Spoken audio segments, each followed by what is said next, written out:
the podcast about all of those sad songs that make us oh so happy. I'm your host, Cavi, and this podcast is brought to you by Screaming Infidelity's Emo Night. These trees lie west, where Moses always plays second best. All right, emo kids, welcome to episode 2 of Cry About It, the podcast about the sad music that makes us happy. And this week, our guest is Keith Perks, the official Emo Night photographer. What's up, Keith? How's it going? And with me, as always, is DJ Hirsch on the ones and twos. What's up? If you're listening to the audio one, he's giving the devil horns. So we're super excited to have Keith with us this week. And for those of you who don't know, Keith photographs all of our events. He's a local photographer, graphic designer, artist, veteran of the scene, even back further than I am. If I remember correctly, Keith, I think the first time I became aware of you was definitely like 11/20. Like I want to say it was maybe like a compilation CD. Did you put out? Yeah, I did a couple of those. Yeah, I put out a couple of comps, couple of local bands. So I put out their stuff like Livingston. I think I did 2 or 3 compilations, and I think we might have first crossed paths back at Rigby's when you had the Ataris in. Yeah, definitely the first time we met in person. I remember being a little newer to the music scene. Like my first knowledge of you, Cafe Metro days, just like kind of looking up to you almost, like some of the stuff you were doing with that. So I definitely was inspired, to say the least, by it. Yeah, it was weird. I booked a couple of shows at Metro at backstage too, and I don't know where all this came from, but I just slowly started getting into the scene, and then photography, and I just mostly because of my younger brother, because he was in a band, so being with him and being around his friends, so I slowly got into it there, and I just started crossing paths with everybody, and I'm older than all you guys, so I'm when you say veteran of the scene, yeah. Yeah, so that was I just remember loving the graphics, thinking it was so well done. It was like probably, I think, through Goodbye Soundscape was kind of how, were they on one of them? Yeah, definitely. Back then it was kind of more like, I mean, you know me long enough now. Doing this stuff and putting my name out there is difficult. I did 11/20 as more like a company, and that was pretty cool. I did T-shirts, sponsored bands, compilation CDs, and started booking some shows. I think the first show that I ever booked was at a church with Mike Ballant, Rev Mike, and after that, just kind of like grew from there. So it was kind of like a company thing. Then I started, because I was there and talking to bands, getting to know everybody. I started doing some like logo work and some CD stuff like that. But then little by little, I started getting into photography more and kind of broke away from the company in a sense, for a little bit. But then I started picking up a lot of client work. So then I spawned off and did 11/20 Creative, which is for my clients, and then my stuff, my personal stuff, the concert photography, model photography, fine art photography, stuff like that. That's through 11/20 Studios. Do you remember the first time you took a picture of Frank? Or Frank, do you remember the first time Keith took a picture of you? That would have, I'm gonna guess Keith was taking photos of us. Probably. Well, here let me think. I think it was probably a May Day. I was gonna say, yeah, May Day. Yep. I'm not sure which May Day, but I actually met Keith years and years ago outside of music totally, which was, I think, and I don't remember when I started to work with you at Futuristic, but that's where I met you from. When I used to do AAU basketball tournaments, and I used to get a lot of artwork and things done for those tournaments from Futuristic, and that was before I was big in the music scene and got as established as I was. So I'm pretty sure that's how I met Keith from that. But I think probably Mayday or something with the band with Gino would have been the first photos you did with us. Yeah, I think Mayday. I forget. I remember working with Rich and you guys. That was a lot of fun. I miss those days. They were cool. Yeah, for sure. Not about Mayday. Very cool event that DJ Hirsch used to put on and with a lot of people. He always had the best, Yeah. really cool posters for that. Whoever drew those was very talented. Yeah, my man Justin Roach. Shout out Justin. Yeah, Oh, those Snoop are Dogg, He's awesome. right? yeah. He does What's that? he does all Snoop Dogg's work, right? Or a lot of it. Yes. Yeah, Yeah, a lot of it cool. at I the think we're time being, yeah. friends. And then so yeah, like Keith and I definitely met when I had the venue, Rigby's. Like you said, I think the Atari show is at least my first memory of it. And also, though, I was also super aware because you were taking a lot of bands' press shots at the time, right? They're not even just the live photography, but you used to do a lot. Well, you still do a lot of the press shots. How'd you get into that? I don't know. I mean, going back that far, I mean, it was just kind of grew organically. I mean, photography was something I didn't plan on doing. I did it in college for a little bit, took a couple courses. Years went by, and then when I was booking shows, I had photographers coming to me saying, "Hey, do you mind if I come in? Photograph." I was like, "Yeah, yeah, yeah. Definitely come on in." And that kind of sparked some interest. I didn't photograph for a while, and then I was seeing their work, and I was like, the bands and everything. I'm like, I could do this. So I took a chance. I started small, invested a little money on a basic camera and everything, just to make sure I would, wanted to stick with it, and just grew from there. I think, I love the graphic design work. Like I originally went to college for painting and illustration, and then I got sick. So then I had to take some time off. And when I came back, what I wanted more than anything was have a family and settle down. So I wanted to have like a 9 to 5 job. So I figured like graphic design would be the way to go. And then I did that for the longest time, which is really cool. It's rewarding. Customers allow you to, throw some of yourself in there in your artistic style, but a lot of it is like they're telling you what to do, what they want.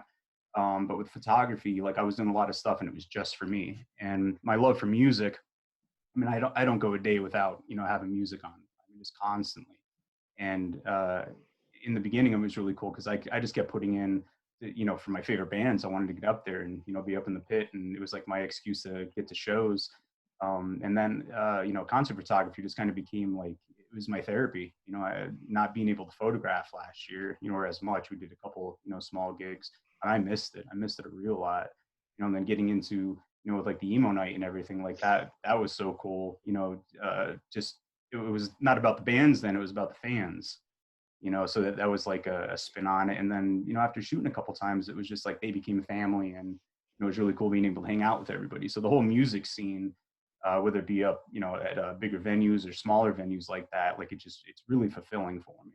Between the fans and the music and everything, it's really cool. That's awesome. And I mean, we talked about it a little bit last week, but honestly, what it's grown into, I don't think I don't know that it would have gone as far without those photos, because I think they just got such legs that people gained so much interest in it. Because the week after, 2 weeks after, like all you see on Instagram, all you see in people's Facebook profile pictures on Facebook and everything are the pictures that you take at Emo Night.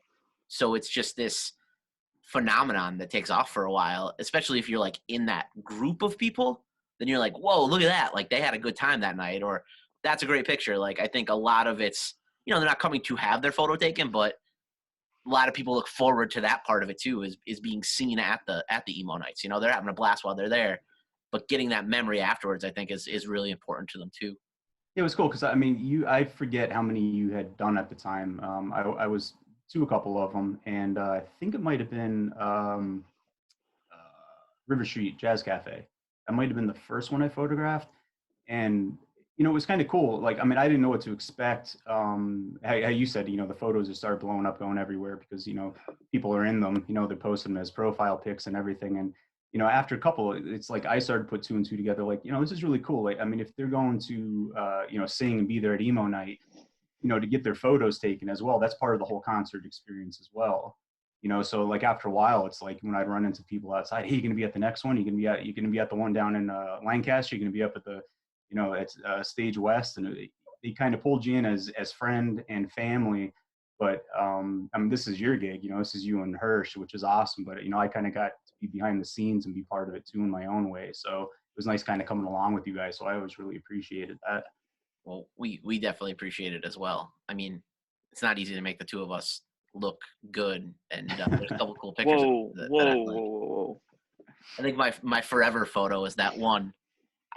It was like immediately post weight loss challenge, and I had like the pink hat on, and I'm like yelling. Oh yeah, yeah. Like that's my go-to forever photo. I like submit that for like professional headshots and stuff.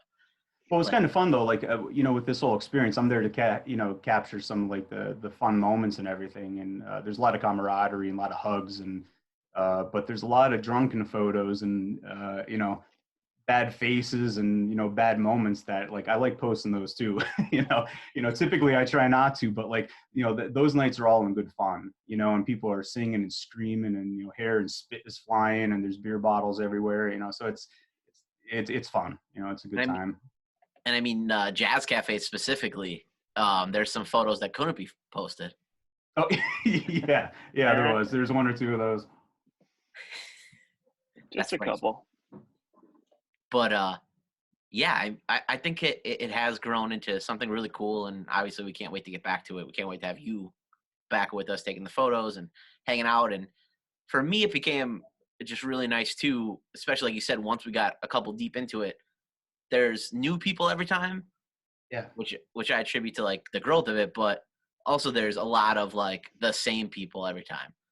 Oh my God, yeah. I mean, just every time you did one, it was like you saw that same group of faces, and like I look forward to seeing them because sometimes, because of life, you don't get to run into them as much, and you guys are busy up there on stage. And in between, as I'm mingling, going through the crowd and everything, I can't tell you how many times, I got the hugs and high fives and saying, how great this is, and it was therapy for them.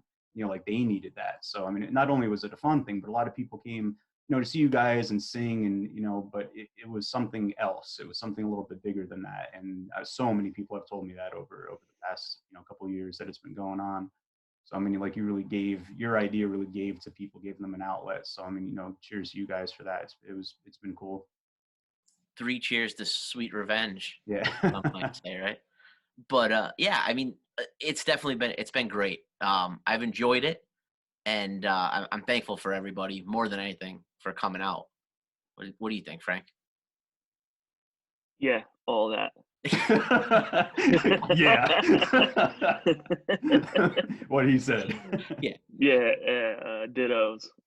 But I mean, in that same token, have you? I mean, I think we've been reached out to, right? So what's really neat is like there's people who told us like when they get married, like they've asked if we'll like do their weddings and stuff like that. So like these people, I think it's also cool as a photographer, like maybe, you start landing some other gigs from it. Maybe they're in a band, or maybe, they have a kid like Amanda and I, like you end up doing those photos or modeling shots and stuff like that. So I think them sharing it, it's kind of like you could become or are becoming like that. That's like you're the first photographer a lot of those people probably think of, right? Yeah, it's been beneficial, and I never try to look at it that way. I mean, if you put good out there, you're blessed. It comes back to you. My intent was to be there for you, for you guys, and also for me. I mean, I really enjoyed it. I mean, after I found my comfort there and everything, and got used to everything, like I mean, I really enjoyed it. Like I look forward to it. And along the way, yeah, I mean, it's kind of like a marketing thing. I'm out there and being social with people, and I definitely landed a bunch of jobs over the years. Bands, model shoots, yeah, family stuff, because everybody in the scene, I mean, you're getting older and you're growing up and you're getting married and having kids, and that's really cool for me. I mean, there's been bands that I photographed, they were 16 years old, and now I'm doing their weddings and their kids photos, newborn stuff, and it's cool to see them kind of grow, and it's sad to see them grow up and become mature and responsible. But I mean, it's cool. It's really awesome. I mean, it really, really is. Those emo nights, I gained a lot from, definitely. Well, what I also think is neat. So obviously we're all from the Northeast PA area, right? So we do the Scranton ones, and the Scranton ones, the Wilkes-Barre ones are a little different. But for the most part, it's the same, like the same people, or at least a heavy crossover. And then we go to Lancaster and we go other places, and the crowds are just as passionate and they're just as crazy about the music and they have just as much fun. But there's something about that like hometown crowd, right? Like, Oh, definitely, yeah. there's just something different that's, I live in Harrisburg now, and something about that music scene up there, like the passion and the blue collar, like there's nothing like that, and the camaraderie and like how people truly do care for each other. And it's a little bit more than just a music scene up there. I've always felt that. Anywhere I've gone in the country, I've never experienced that type of, like, people really do treat you like family. Yeah, definitely. I remember when we even did that one at in Lancaster, that was cool. It was a lot of fun. A lot of new faces, but in the beginning it was kind of quiet. And in Scranton Wilkes-Barre, you guys have the emo playlist playing before you even start, and they're already out there in the crowd singing and drinking and getting all rowdy. They're up here. They know how to have fun. Definitely. Yeah, it's been neat, and just forever appreciative, and Yeah, hopefully we get in front of all this and we're able to do it again very soon. God, I hope so. So I guess let's talk a little bit of emo, right? What was the first like seed emo pop punk band that you like kind of really got into? Oh, that's tough. I don't know. I mean, Or like I was like when I say emo or pop punk, like when I say that, what's the first one that pops into your head then?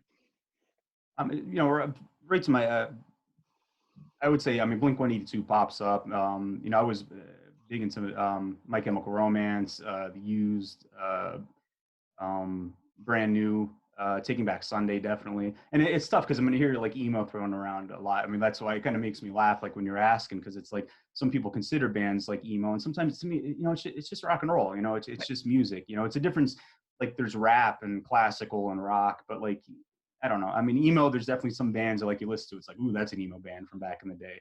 But Right. I mean, I look at like Taking Back Sunday and Brand New and the Used and stuff like that. It's just good rock music. It's and the emotional part of it. I'm a sap. I mean, hearing songs like talking about feelings and breakups and and all that stuff. It's like I just connected with it. And My Chem, I mean, they've from day one they always been like a big one for me because I always just felt they had this huge sound and I saw where they were progressing to and I loved it. A lot of people like to shit on them for whatever reason, but I mean, I love them. They're great. What I think's cool too is people, if you go back to people our age, and we're kind of the elder statesmen of I guess emo night at this point, but we saw, I mean, those bands were around.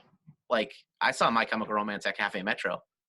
Um, I saw Taking Back Sunday and Brand New at the Zoo or Home Base, whichever it was at the time. Wow. And I mean, yesterday I thought it was really neat. I shared the video Newfound Glory playing at Home Base. They posted a video on Yeah, I their saw that. Yeah. from like 2000. I think I was in Yeah. like 10th grade. I remember being there scared out of my mind. It was like my second concert ever. It was insane. So Remember, I saw that video. I think Will Beekman posted it, and I saw it and I looked at the date on there. I was like, "Holy shit!" I mean, I remember 2000, and I think it's 21 years ago now. Like that creeps me out. yeah, back when I don't know if did you know Bob Mack at all? He was kind Yeah. of the guy over there, and Bob had the in, especially with drive through. He was really involved with them, so brought a lot of great bands through the area, which was neat. Yeah, we had a ton of great bands come through this area. I mean, Even to the it's Staircase days, like there's great stuff at the Staircase too. oh, absolutely. But I think I saw Newfound Glory there too. Oh, Zoom's giving us an extra 40 minutes here. Look at that. It's a gift. Unlimited minutes. It popped up. Nice. Sweet. So Blink 182, kind of the introduction to it, and then My Chemical Romance definitely attracted you to it. Is there anything like, so we were talking about it last week, like, and it was funny that Hirsch, like when I asked him, I'm like, what was the stuff that you weren't sure if it would like hit at Emo Night? It was more like the new age stuff, right? The new age, like sad boy pop punk or whatever. Does any of that stuff appeal to you? Like the second wave or generation? Like I you're like mean, Wonder Years, Man Overboard, like that vein? oh, definitely. Yeah. I mean, throughout the years, as I started, shooting more, I got to do Warped Tour a bunch of times, and sometimes there's bands on there maybe I didn't, learn about yet. But when I saw them, live, and I was like, holy shit, who is this? This is fantastic. And there's a couple of bands, that I can't think off the top of my head, but that I remember like, I don't know if I'm too crazy about them, but once I saw them on Warped Tour, I was like, holy shit, like I get it now. Like Wonder Years, I started really getting into. I like them a lot. Papa Roach, yeah. Yeah. All right, Ken. Roach. Gross. Segue. But, I threw it right. Lobbed it up. yeah, a little softball toss. So, yeah. Well, I think that's, definitely a cool thing, especially having it in our backyard, Warped Tour, right? So that was the introduction to probably a lot of people to a lot of those bands. You go for one, but it was such a great opportunity every summer to see bands that you didn't get to see a lot, or that didn't come around, especially the West Coast bands when they would get the whole tour or whatever. Oh, absolutely. And, Yeah. I remember getting my AP magazine and trying, flipping through and learning about bands and, then, going up there and Warped Tour and walking around just talking and meeting people. And I always made a point to go to like, the tents with the lesser known bands and get up and try to meet them, try to, learn about them and talk to them, because you never know where they're going to go. I think it was that band, Paris. They played like on a small stage the one time. And then the following year they're on the main stage. So I mean, it's awesome to see stuff. I mean, something could just hit and take off like that. And, yeah, a lot of bands that on Warped Tour that happens for them. especially as I got older, I feel like there were bands that I wouldn't realize how big they were until that summer when I saw them at Warped Tour, right? So like, yeah. I booked the Wonder Years like a long time ago, like right when we had first opened the venue, and they weren't really anything. They're just some pop punk band from Philly. And they broke the door. There's a glass door coming in. They put the bass rig through it. Jesus. And it turned into a big scene. And they were going to beat me up, like the whole band. And and we had big security guards. Jim from the Sherman, Big Jim. And I remember just be like luckily he was there, or I was like dead, right? And those guys, I refused to listen to that band. And then I remember going to work just out of spite, because I just was like, nope, I'm against that band. And then going to Warped Tour and seeing them on the main stage, and they just blew me away. So I was 6 years late to the party, but now they're one of my favorite bands ever. And if they're listening, I forgive you for breaking a $300 glass door on your way in. They told me they were listening to this tonight. I assume they were. We're the number one emo podcast in Northeast PA. So take that. Take that. We charted right off the bat, because we charted in some weird category. I got an email in a different country though. So probably got 30 listens in one country. That happened last week. We haven't recorded. I used to do a sports podcast, a fantasy football podcast. We haven't recorded an episode in 2 years, but it's still out there. And we had done an episode about Enes Kanter, the basketball player from Turkey. Mm-hmm. And something happened with him in Turkey last week, and we got 5,000 listens on the podcast because people were Googling it, and we were the number one podcast in Turkey last week or something like that. iTunes sent the email, and I was just like, this is weird. Congratulations. Put it in my Twitter profile bio. Yeah, you might as well use the same strategy and just throw GameStop in the title of this week's podcast, right? We'll go through the roof. Emo Night podcast featuring Keith Perks and GameStop. That's it. That's genius. That is that. Yeah, the little dollar side GME, and we'll just we'll ride it. Yeah. All right. Well, Keith, you sent over some pictures that I'm going to share. Some interesting ones. What's that? I tried to find some good ones. There's a couple interesting ones in there. So if you guys are watching at home on the video, we're going to pull up some pictures here. We're going to go through them. You'll be able to see them. But if you're listening to the audio, we're going to do our best to describe them to you, which should be fun. The real descriptive part, we're going to leave to Frank to really get into the details here to describe what's on your screen. You better watch how you introduce me. Again. You want to put your mouth really close to the microphone like this and give a little SMR. That'd be great too. Make it sexy. Yeah, make it hot. So I'm going to share my screen real quick here. Okay, so picture number one, none other than, well, Frank, why don't you handle the first description, and then we'll take it from there. What are we seeing? This is Junior. Junior Caveston. Junior Caveston had a raging boner the whole night because all the girls were sitting on his lap. And I just kept telling girls, yo, you want to go get poked to go sit on his lap. So what we're seeing on the screen right now is 2 years ago at our Christmas emo night. My little brother, we'll just call him Deck City for now. He played Santa Claus, emo Santa Claus, for us, and we had him sit on the throne from Game of Thrones, and people get their picture taken with him. Now this is a 17-year-old boy in a bar playing Santa Claus with a lot of people, taking pictures with him. And I think it's safe to say he had probably the time of his life. He definitely enjoyed the job, to say the least. And fun fact from this, I don't know if I think I told you about it, Frank. I don't know, Keith. I don't know if I ever told you. He, my mom's gonna be pissed that I share this little bit of detail on here probably, but I don't think they'll listen to this. He was like kind of dating a girl from this, like secretly, that was like 30 and had a kid after this. But Yes.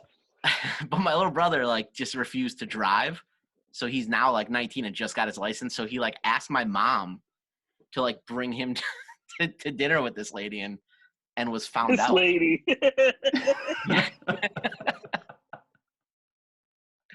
That's awesome. She like found him on Snapchat afterwards, and like These guys all had a ton of White Claws. If I'm not mistaken, that one was kind of taken before a lot of the the chaos kicked in. That was they were pretty ramped up right beforehand. Vinny. So another cool thing that we try to do, and I think we've done it at pretty much every one, is we have local bands open up for us. So very aware of the fact that it's a challenge sometimes for local bands to get very large crowds out to see them. And a couple emo nights into, one of the criticisms was like, from people who never experienced it, obviously it's not their thing, but that we were like pulling away from the crowds that local bands could get. Now, even at that point, we had local bands opening every show, but now we make it a big point to make sure that during a prime spot of the evening, a local band gets to play and get that exposure and also get to play in front of that crowd. So there's a little bit of that element to what we do too. That adds a lot. It really does. I think it's pretty cool. And plus, most of those guys in the bands are there in the crowd anyway, so you might as well bring your gear and go play a couple songs. For sure. And I mean, if you're somebody who comes to the emo nights, obviously, and you have a band that wants to play, you're going to get that opportunity before somebody who's never come out and supported or had a good time or been part of that. Because I think it's fair. If you're coming out to support us, like, we definitely want to support you. And especially these guys, they've been awesome. They've been at every single one since like the first one at the Bog. I actually think Vinny's one of the first people that I pulled up on stage, like when I like was like, man, this is going sideways. Like, we need to get people excited about it. Like, what do we do? Pull people up and let them sing on the microphone. I think he's one of the What first did they people. sing? They sang that first night and they ripped it. Well, I forget what they sang. No, wasn't it something super like popular? Fall Out Boy. Anyway, Yeah, it might have been something like that. the Bog nights were for the most part just bangers because we only had an hour each time. So like we just played straight hits. So it was definitely something super big. But for anybody else who's super into photography and voguing and stuff like I am, like the lighting at the Stage West and the photos there, Keith's a regular Jackson Pollock. Look at this. Look at the lighting on that. Look at his use of shadows and lighting. And plus, Vinny there, like, he doesn't just play; he performs. I mean, they're great to watch. They're a lot of fun. It's true. Yeah, those guys, and they're super passionate, emotional. Some would even say as they play, so that they're a great fit for the night. And yeah, I mean, our good buddy Steve over at Stage West will love to hear the praise of the lights. Steve loves his lights. He loves his fog machines a lot. It's one of my favorite places to shoot. That and the sound system there is it's fantastic. And I remember when Steve was opening up and I was there, and he was like, "Oh, what do you think of the Stage West, like the actual logo on the back of the stage?" And I was like, "Dude, it's the best piece of marketing you could do. Every photo that gets taken here is going to have your logo on the back of it when it gets shared on social media." So these girls just have the time of their life. It really Pretty did. much almost This is- everybody in this is that one of picture. the- It's the same group of people always there. Yep.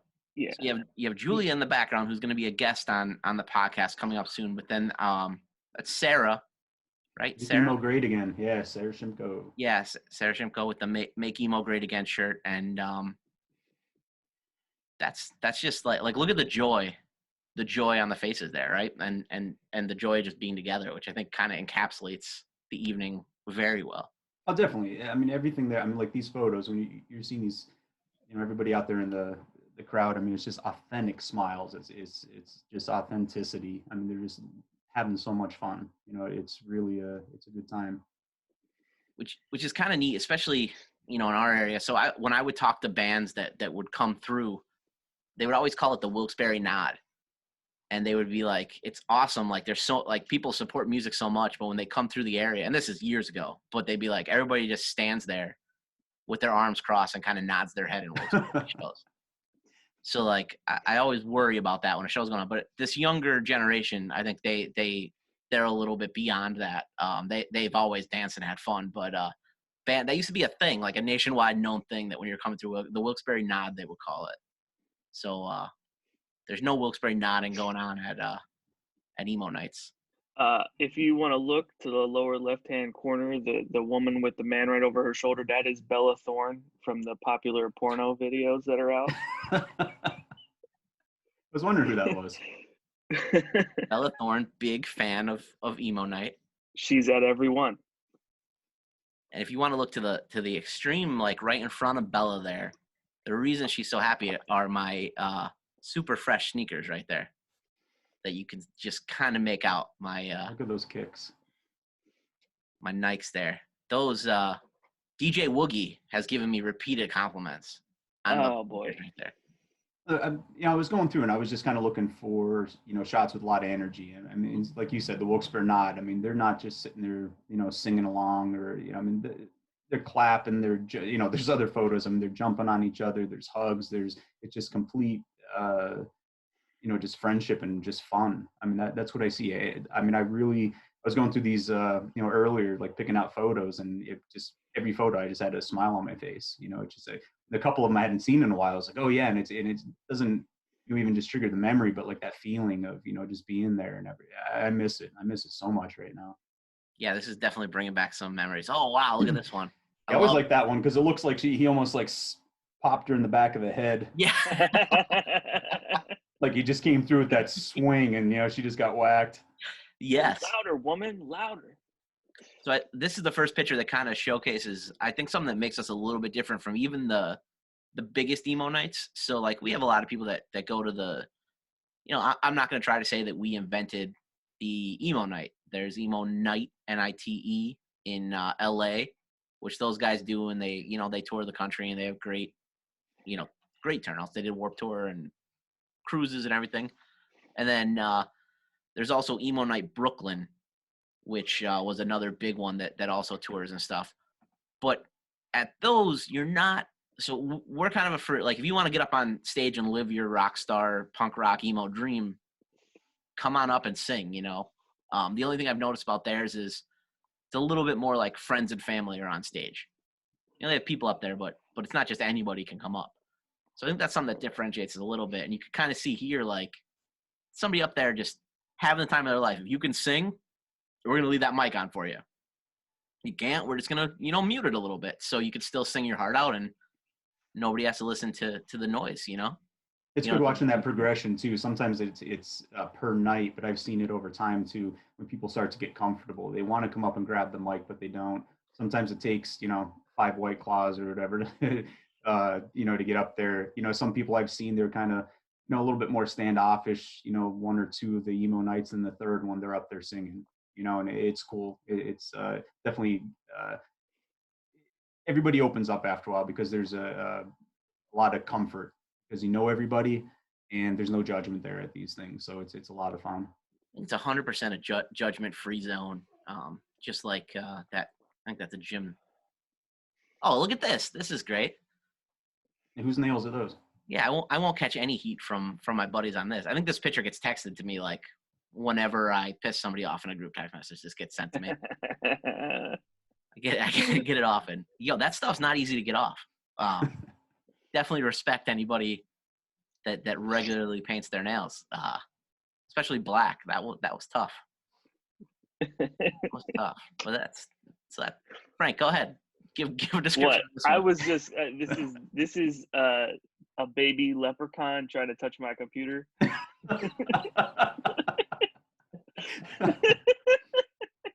With black painted nails. Yeah.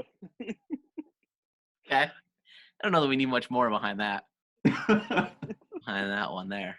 But I appreciate that one being in there. Gabby's like, oh, look, time's up. So at this point, I'm trying to think of so this was 2 years ago. I'm either 30, 32 or 33. And my mother is painting my nails as my father watches. I'm about to go to Emo Night that day. They were so proud. Very, very proud. My wife was less than amused by that one. Oh, here we go. Okay. Actually, that is Keith after 4 groupies are on stage. He's really excited. Oh, so excited. And you can see the guy's no slouch. You know what I'm saying? You could put at least 8 hands on that thing. What a great picture. What a great picture. So well, you turned to that after the confetti. You're getting yelled at about that, right? Yeah, I'm pretty sure we've gotten so definitely Stage West, no confetti allowed. We they have white wooden floors, and after the second or third time, they realized why they were getting tie-dyed, and it was the colored confetti kind of dyeing the floors afterwards. And then I got away with one more because I just brought them, but promised Steve I want to shoot them off. And then I got Katie drunk, his girlfriend, and let her shoot them off because he could yell at her, and that was kind of my workaround. But then I was just told not to bring him in the building anymore. So we reverted to the CO2 cannon. Yeah. And wow, what a great picture! That makes for good pictures. Joe loves the CO2. I do. I love any of the gimmicky props because I think it adds something to it, right? Yeah. They look forward to it. It's a little bit of excitement. Look at that look on people's faces here. This kid over here with the mutton chop sideburns loves his life. Right? They're happy. The girl in the bottom left is holding her chest she can't believe it happened. Yeah, exactly. Absolutely loves it. What happened what's going on here at Stage West? Yeah, exactly. Why is this Diplo or is it Emo Night? This girl just definitely told her friend that she was going home with Keith. And Michelle Beck is in the background just kind of giggling about that. She's already gone home with Keith. Oh, man. My dog found that one funny, too. I don't know if you heard her in the background there. But, yeah, another just great picture. People are fully in the moment, which is what I appreciate a lot about all these photos. Yeah, it's moments like this. I mean, it's those small moments that I was trying to grab a lot of pictures of, and it's kind of cool, because they're not posing, it's candid type of stuff, and in those moments you capture a lot of good things. So she dates Kyle Munley, who comes to all the Emo Nights. He was the tall kid. Yeah. Back in that other one. So this is one of the cooler stories of all of Emo Nights, to me at least, right? I'm pretty sure they live together from what I can tell from social media and everything. She was at an Emo Night with her friend, the short blonde girl, right? One of them, and Keith took all the pictures and everything. And all night, he was into her. I think he asked people, asked us if we knew her and everything. And then he posted on social media, and so did a couple other people, and they were I think he posted whoever the girl with the black hair is, I'm in love with you, and then somebody find her for me, and then his friends started posting does anybody know who this girl is? And it kind of made the rounds, and now they're in a serious relationship, which is super awesome to me because we kind of created that, right? Which I think is kind of cool. Misconnections at Emo Night, right? Are they still together? If not, you're stirring up a bad. No, they're totally. I saw a picture 2 days ago. All right, definitely good. Still together. So I think that's kind of one of the cooler stories of Emo Night right there. Oh, Bilardi. Yeah, I think the only type of photo I take of him is with his tongue hanging out and the camera in his hand like that. So Mike Bilardi is like actually like a TikTok star. I don't know if you're like aware, like has like tens of thousands of followers on TikTok. And before this, when I put the baby to sleep, I like scrolled TikTok, and he like popped up in my For You. He was like doing a live, and he was talking about Flyleaf for some reason, but his followers are all like thirsty, like not milfs, thirsty moms, like early 50s, 40s moms that just like simp for him. It's wild. Like sometimes he goes live every day on TikTok, and I just like stop and just like watch them say the like worse than any guy would ever say to a girl, the stuff that they like say to him in like the comment sections of his lives. Like they just thirst for him hard. I gotta sign up for TikTok then. Yeah, man. TikTok is it's interesting. I got a bigger beard than him. Yeah, well, you should like start TikTok beef with him. Just like cut in because you can like duet videos. So just like duet all his videos, but make it your thing where you just like insult his beard. Yeah, he reminds me of the one guy Dick from Letterkenny, the Amish guy from Letterkenny. I've never seen this picture before either. I really like it. Like the lighting's awesome. I sent them to you, Joe. Don't you look at my stuff? I look at all of them, yeah. Our friend Miranda. Yeah, she'll probably yell at me for sending that one, but yeah. Right. Yeah, and just showing the pure joy that people have and being able to be in the moment at Emo Night. Erica, everybody's about to drop the F-bomb. Yeah, seriously. Keith, you hung out with him at Warped Tour, right? Yeah, when I went to that was a lot of fun. Shooting the last Warped Tour, running into people and everything. That was really cool. So many of Emo Night, kids were there. I was blinking. I was probably thinking about how I'm gonna get to the bathroom. And that's when Joe steps in and pretends he's DJing. 100%. Yeah, exactly. I'm like, how fast can I get to the bathroom before Joe fouls this whole thing up? I'm top 10 in the world at just dropping the beat. If there was a list of top 10 beat droppers, I would be on it. And I would be on the top 10, not number one, just because of the couple times I've messed up and hit the wrong button and restart the song a couple times. But dropping the beat, I'm pretty good at. Oh, my buddy Derek. So this guy, I actually would like to have him as a guest on Emo Night because above and beyond anything, he's kind of the reason that there is an Emo Night, which is really weird.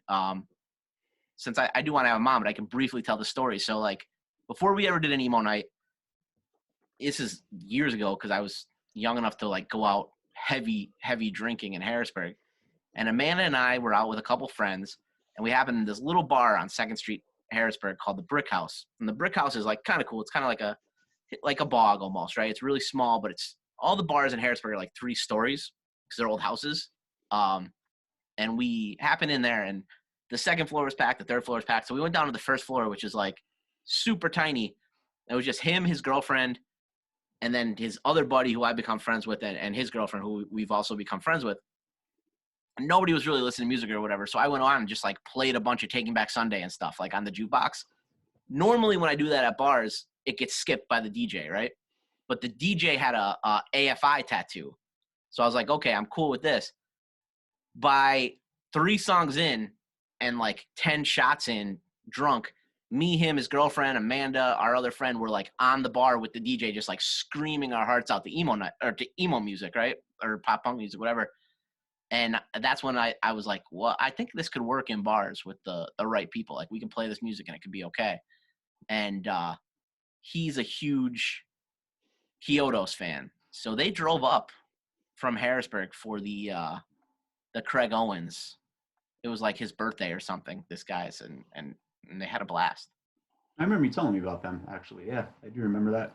Super, and I mean, he was on stage the whole night. Like he just had a absolute blast up there. He was drunk. Another just awesome picture. Somebody loves The Weekender. Ew. Yeah, seriously. Who's that? R.I.P. I don't know if they print that anymore. She just put her gum in it. That's all. Yeah. That's the same girl from before that Munley kid fell in love with and is dating now. With her little blonde. I feel terrible. Anybody I can't remember your name. There's a lot of people, and when I'm trying to just constantly talk for an hour, it's hard to pause and like go into memory to think of names. They come to a lot of the emo nights, and they're kind of like understated to the fact that they're not like that boisterous, but they're one of the ones that, like Keith, you were talking about, like throughout the evening, they get closer to the stage and closer to the stage, and then they eventually get up on stage and always have a blast. Yeah, I do remember them. Yeah, I mean, it's, it's loud in there, but, I remember kind of talking with them a little bit, and that dude was really cool. Super nice people. And I mean, that's kind of fire that he's got like a Star Wars coach collabo shirt there. Yeah, I was gonna say something about that. That's crazy. Well, hype beastie. Yo, what a handsome hold on. stud. Hold on. If I didn't know any better, I kind of might think you were LP in this photo. I don't know who that is. You know who else? Was one half of Run the Jewels. Like, if you knew what he looked like, that, like, damn, that's LP. Seriously though, he does. Yeah, does. Okay, I'll take it. I think the smoke in the Compliment. back is crazy. It's crazy that these pictures with the smoke in the background and the lights. That's nuts. That was from me hitting my pen. Yeah. When the fog dies down too much, we just create our own. Yeah. But no, that's I love that picture. It's one of my favorite pictures of myself ever. And sometimes with photography, it's like bowling or shooting darts. Like the more you drink, the better you get. Yeah. Right? It's like got to calm the nerves down a little bit. Clark Kent, yeah. Clark Kent, yeah. I'm surprised he's not in a suit there. He's in a sweatshirt. Man, that kid wore a suit to an entire emo night before. It was awesome. He's a super cool and interesting dude, and I do want to point out that Permanents are like the kings of Scranton merch, right? I don't know that I've been to a show in the last 5 years where there's not at least one Permanent seriously sweatshirt or hat. Yep. That stuff's everywhere. Joe. I love Joe. I love Joe Lombardo. Like, he's definitely one of my favorite people, like, on the whole planet. Like, not just, like, at Emo Night, like, on the entire planet. He is the nicest kid that I've ever met in my entire life. Oh, he's such a sweet dude. Real positive, real down to earth, and he's just got you can tell he just has a big heart. I love reading his posts on Facebook, too. He's real smart, and I dig that guy. Super smart guy. Super talented, too. I mean, he's a great musician in his own right. And just, like, I knew Joe a little bit from music because he does play some shows here and there. But, like, Emo Night, I got to, like, actually get to know him and am super happy, like, that's somebody that, like, has in some way been brought into my life through this. Because, like you said, super Definitely. Positive, super down to earth, like, just somebody that I like to be around, genuinely. And then you have, like, one of the best DJs in the entire world right here. Like, look at this. I mean, look at that smile. Look at that. I mean, that's when you're doing something that you're so good at and love. You can't help but be overwhelmed by passion like that, Frank. Completely overwhelmed. Overwhelmed is the word, right?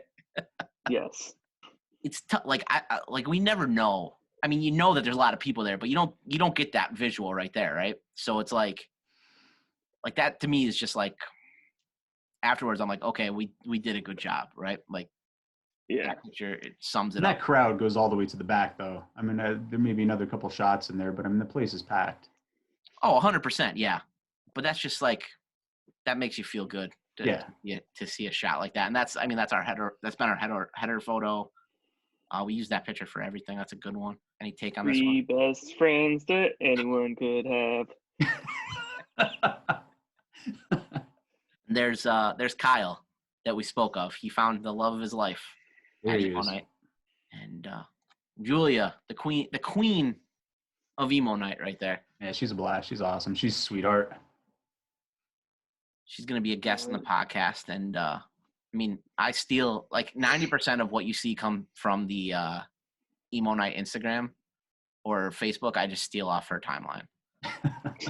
To the point where it got bad for a while. Like, when shows were going on and I was posting like constantly on there, she like actually like called me out on it and was like, "Hey, just like give me credit at least. Like, can you just like say you took it from me?" I was like, "Yeah."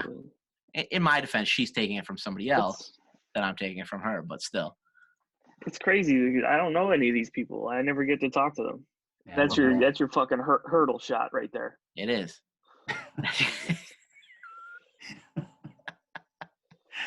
That is that's my all-time My favorite. That shirt got ruined. I was never able to wear it again. I love that shirt. His There it pleasantness is. himself. Yeah, Ryan. you're right. Yeah. What's going on, glasses? Yeah. Oh. Anti-emo. Yeah. Ugh. Anti-emo club. You got to throw an extra anti in there for him. But very talented, great voice still. Apparently he's emo again. He did the video with the emo's not dead guy that does all those videos. Michelle Beck, another great shot there, Yeah, showing she's cool. that everybody gets that fun. She's a blast. Yeah, She's talking to her on Facebook the other day. So that's Lancaster, right? Yep. Yep. Yeah, it was like there were a lot of like emo people there, like that with the face paint. Like that was big that night. Yeah, there was. I think a couple of photos I think I threw in there. The couple people were really into it. Yeah, there I am just doing my thing, my craft. Just enjoying my craft. This kind of go back. This guy. It looks like the painting on the wall was referencing something, and you were dying.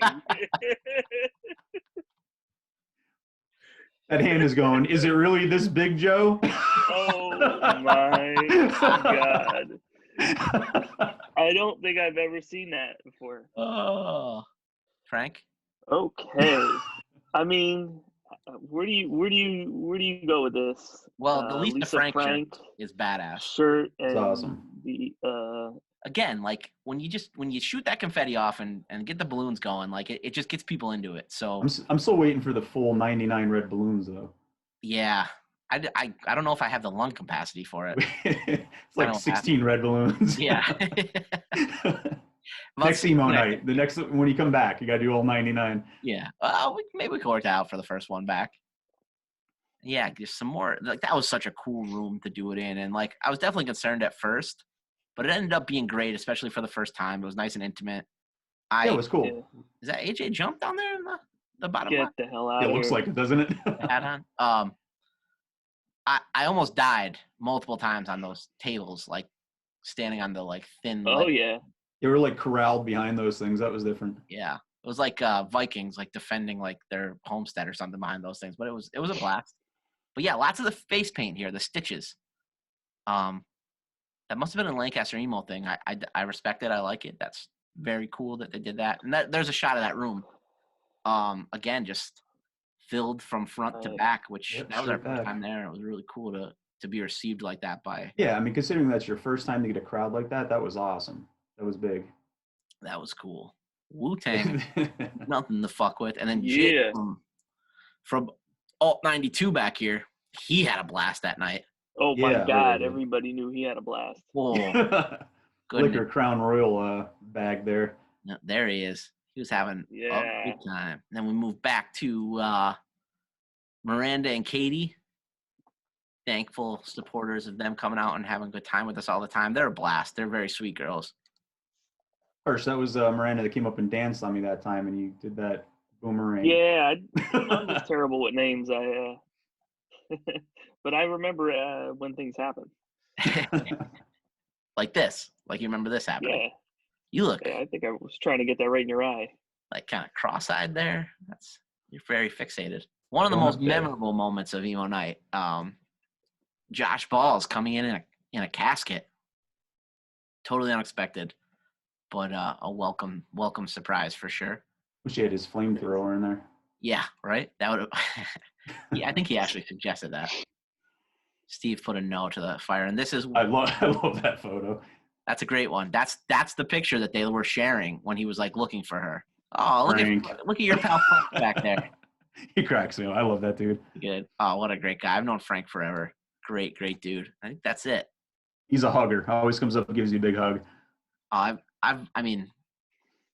He was in obviously Motionless in White and was also in Goodbye Soundscape for a little while. So I go way back with Frank and big fan of everything he's done, even his acoustic stuff. I love your pal Frank, and he and Jeremy come out to all the Emo Nights, and they usually don't know they're there till the end. They come up and ask. I like it because they'll, we kind of lose some of the older stuff with like what we play now, but they're always there to do Saves the Day and the Movie Life with me. So I always appreciate that because they're some of my favorites. So what I want to do now, I'm gonna go. But I'm gonna, both of you can answer, but I'm gonna just throw out a couple to close out the night here with some band names. So we'll throw band names back and forth, and you pick which one. All right. Go for it. All right. So Taking Back Sunday or Brand New? Oh, fuck. That one's tough. Sunday. Oh, shit. I saw Taking Back more. I love Taking Back. Ooh, Brand New and really Taking Back, I would say. My first time shooting them was at the last Warped Tour. Okay. I could never connect with them. Like something was always going on. So like that was a lot of fun to be able to see them and finally photograph them. That was a good time. I think they're like my number one band of that. So much fun. If not of all time. Like Tell All Your Friends is probably my favorite album ever, or most listened to at least. No, that's tough. I mean, because Brand New, I really love too equally. I mean, that's really tough. But I saw Brand New at Gallery of Sound over in Edwardsville. I saw them up at Scranton University when they played. I was at that show. Yeah, that was a lot of fun. And then I finally photographed them at PPL Center down in Allentown, sold out show. That was a lot of fun. Terrible show to shoot. Terrible because it was all backlit for most of the. I hear a dog. Say and I hear a kid. And my kid, yeah. Oh, bring him over. Here. I haven't seen him in a while. This is important. That's okay. Hey. Getting so big. Oh, look at him. Say hi, Joe. Hey, buddy. Hey, Joey. Say hi. Say anything or Motionless in White better, if you had to pick one. Motionless in White. Or not, Motion City Six Pack, I'm sorry. Say anything. Say anything? Hirsch? That's my pick. Yeah. Yeah? All right, next on the list, we'll go with the Wonder Years or the Menzingers. Menzingers. Yeah. Menzingers? Yeah, God, I love them. So Title Fight or Tiger's Jaw? Title Fight. Love both, but I mean Title Fight. I'm actually Title Fight. God, those kids, they were like 15 or 16. And I put them on my first comp CD. I remember when they submitted that song and I was like, holy shit, like you guys are going somewhere. I was always just so proud of them. Just the nicest group of kids, so respectful, so cool. And, say that I had them on my comp CD way back when that's pretty awesome. Good Charlotte or Sum 41? Oh, Sum 41. Yeah, Sum 41. Just because that idiot married that nitwit chick. Yeah, there we go. That was pretty much my reasoning too. Newfound Glory or the Starting Line?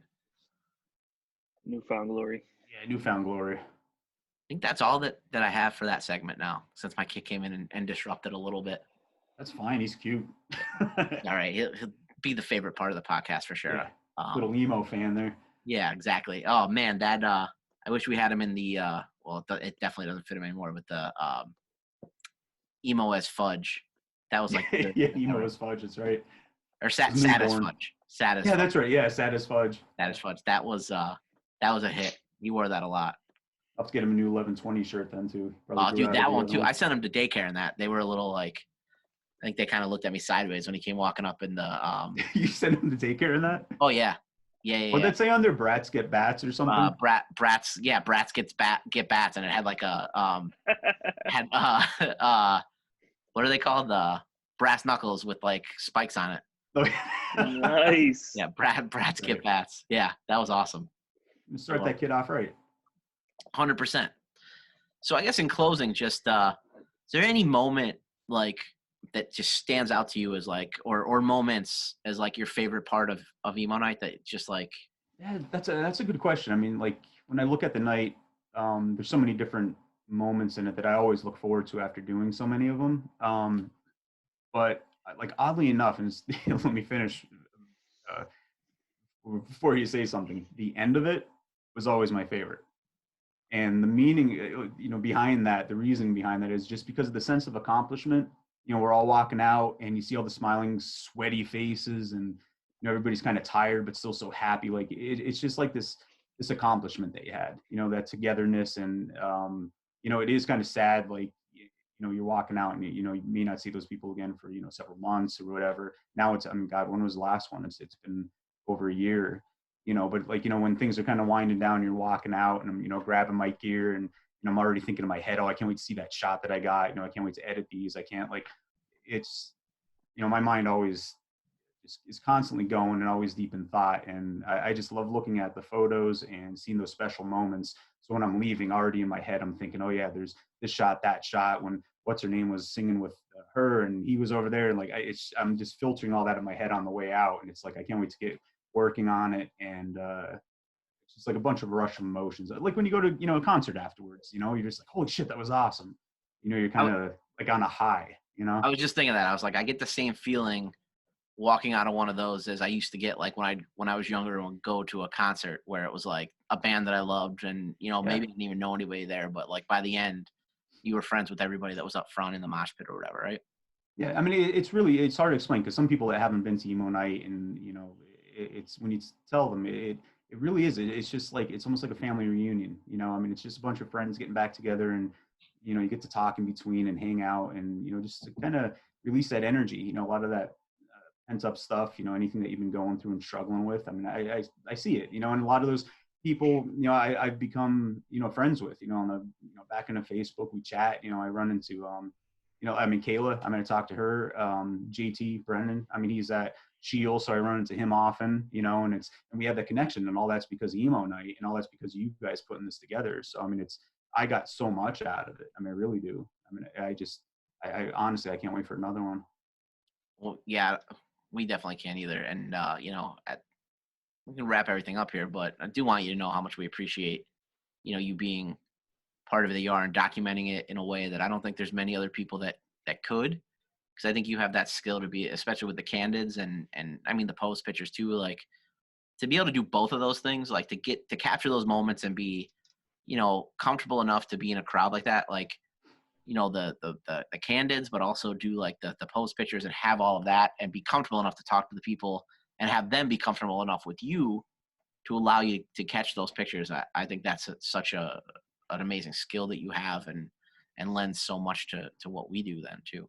Yeah, I appreciate that. I mean, I really do. I mean, it's like I said, I think I said earlier, it's as these went on, I started to see, not because I'm doing it and you're hiring me to be there, but I really did see that connection of, the importance of having a photographer there. That kind of finishes off that concert, feeling, and they're looking for probably many of them, drinking a little bit too much. They may not remember the whole night, so they get to see the photos, that following, couple days, and it's a lot of memories. So it's that stuff's important to me. I never realized how important, like photography would be in my life. But going back and looking at those memories, I mean, they're going to, possibly show their kids someday. Look what I did when I was younger, and they may not remember me, but I'm kind of living on through those photos in a way. So it's good stuff, especially local. I mean, I really love and support everybody local. That's a big importance to me, is to support people like that. So Emo Night gives me the chance to, I support the bands. I'm there photographing them, but this is reverse, and I'm getting to support the fans and the crowd that's there, and get to capture their moments. So that's awesome to me. So I appreciate you guys allowing me to do that. We appreciate you being there. Yeah, man. Thank you. Yep. So guys, Keith runs both 1120 Creative and 1120 Studios. So if you are looking for graphic design or photography or really anything in the creative realm, you're getting into video a little bit too and stuff like that, right? Yeah, I started messing around with that a little bit more. Graphic design, photography, marketing, stuff like that. Social media work. Yeah, you run social accounts. So if you're in a band, does a great job of that. And I love, it looks like you have a little studio set up behind you there too now. Yeah, I've been working on trying to get a studio for a while.